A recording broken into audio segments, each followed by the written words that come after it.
ভালো করে ধুয়ে লবণ হলুদ মাখিয়ে রেখেছি। তেল গরম, এবার ছাড়ছি। ঝরঝর করে টু পিস করে ভালো করে ভেজে নেব।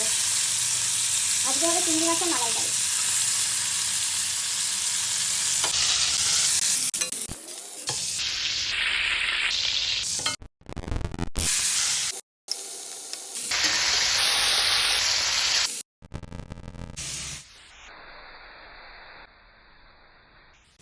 দিয়ে দিচ্ছি গোটা গরম মশলা।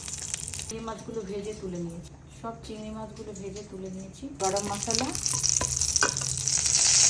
পেঁয়াজ, সরি কেটে রাখা পেঁয়াজ, পেঁয়াজটাকে একটু লাল লাল করে ভাজি দেব।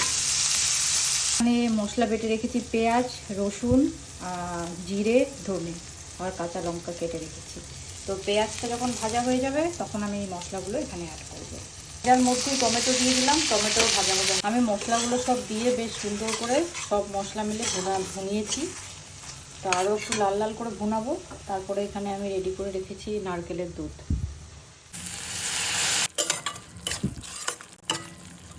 কালার খুব ভালো আসেনি, কারণ আমি গ্রিন চিলি দিয়ে করেছি। সেই মাছটা দিয়ে দিলাম, নাড়াচাড়া করে মশলার সাথে মাছটা সুন্দর করে কষাবো।